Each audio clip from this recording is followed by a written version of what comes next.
ഇന്ന് നിർമ്മലാ സീതാരാമൻ കേരള ഹൗസിലെത്തിയ ദൃശ്യങ്ങൾ തത്സമയം കണ്ടപ്പോൾ എനിക്ക് തോന്നിയ ഒരു പ്രധാനപ്പെട്ട കാര്യം, രാജ്യത്തിൻ്റെ ധനമന്ത്രിയാണ്.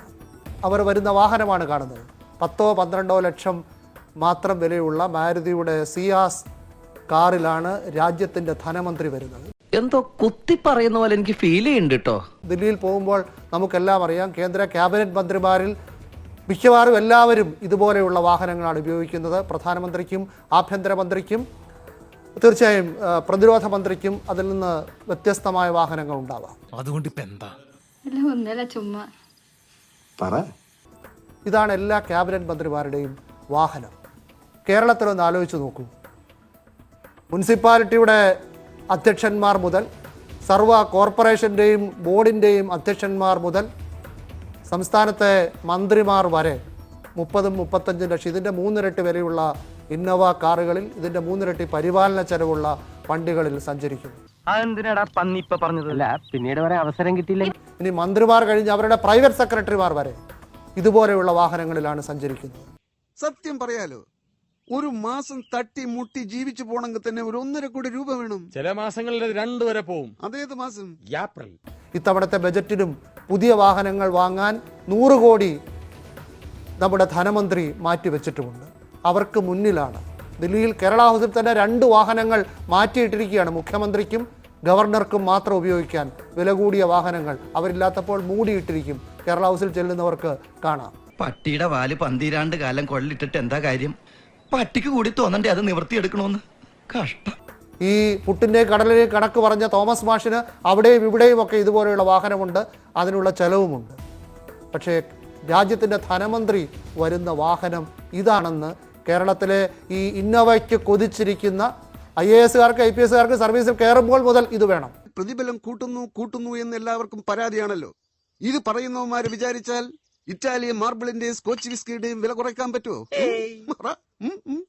അവർ മുഴുവൻ ആലോചിക്കട്ടെ. കേരളത്തിലെ ജനങ്ങൾ മുണ്ട് മുറുക്കി ഉടുത്താണ് നിങ്ങളെ ഈ ഇന്നോവയിൽ സഞ്ചരിപ്പിക്കുന്നത്. ഇതാണ് ഇവിടുത്തെ വ്യവസ്ഥിതി. We are living in a very cruel society. അപ്പൊ എന്താണ് ചർച്ച ചെയ്തത്?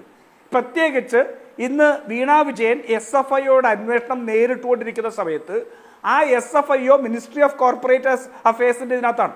ആ മിനിസ്ട്രി ഓഫ് കോർപ്പറേറ്റ് അഫയേഴ്സിൽ ചാർജുള്ള ധനകാര്യമന്ത്രിയെ ഈ ഗവർണറും മുഖ്യമന്ത്രിയും എല്ലാം ചേർന്ന് ഈ RSSും BJPയുമായിട്ട് പാലമിടുന്ന KV തോമസിനെയും കൂട്ടി മറ്റ് ധനമന്ത്രി ഉൾപ്പെടെ സംസ്ഥാനത്തിൻ്റെ ചീഫ് സെക്രട്ടറി ഉൾപ്പെടെ ഒഴിവാക്കിക്കൊണ്ട് ഇത്തരത്തിൽ നടന്നൊരു ചർച്ച, ഇത് രാഷ്ട്രീയമായ ചർച്ചയാണോ ഭരണപരമായ ചർച്ചയാണോ എന്ന് സ്വാഭാവികമായിട്ടും സംശയിക്കേണ്ട സാഹചര്യമെന്നുണ്ട്. ക്ഷമിക്കണം, ഉപദ്രവിക്കരുത്, ജീവിതമാണ്. നിന്റെ വക്കോൽ തുറു. ആ സാഹചര്യം ഇതിനകത്തൊരു ക്വിഡ് പ്രോക്കോ ഉൾപ്പെടെ ഇതിനകത്ത് വരുന്നുണ്ട്. ഞാൻ നേരത്തെ സൂചിപ്പിച്ച SFIയുടെ അന്വേഷണം നേരിടുന്നത് ഈ കോർപ്പറേറ്റ് മിനിസ്ട്രിയുടെ കീഴിലാണ്. അപ്പോൾ ഇതിനകത്തെല്ലാം ഉള്ള ദുരൂഹത, കാര്യങ്ങൾ അത്ര ശുഭകരമായിട്ടൊന്നും കേരളത്തിലില്ല. പക്ഷെ പിണറായി വിജയന് ശുഭകരമാക്കി മാറ്റാൻ വേണ്ടിയിട്ടുള്ള ഒരു മീറ്റിംഗ് ആയിരുന്നോ എന്നുള്ള കാര്യത്തിൽ നമുക്ക് സംശയമുണ്ട്.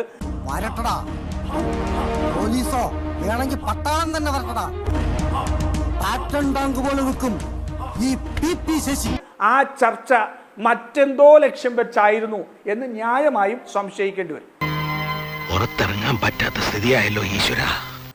കേരളത്തിന് ഈ തെരുവിലിറങ്ങി കേന്ദ്ര വിരുദ്ധ സമരം ചെയ്ത് മോഡി വിരുദ്ധ സമരം ചെയ്ത് RSSകാരെ ആക്ഷേപിച്ചുകൊണ്ട് എത്ര കാലം കൂടി മുന്നോട്ട് പോകാൻ കഴിയും? ആ ഒരു സ്വബോധം അവർക്ക് ഉണ്ടായിട്ടുണ്ടെങ്കിൽ നല്ലതാണ്. കിട്ടേണ്ട സമയത്ത് കിട്ടേണ്ടത് കിട്ടിയാൽ ഒക്കെ ശരിയാവും. അല്ല മോളെ, ഇജ്ജ് ശരിയാവും. ഞാൻ പോകുന്നു. ബൈ.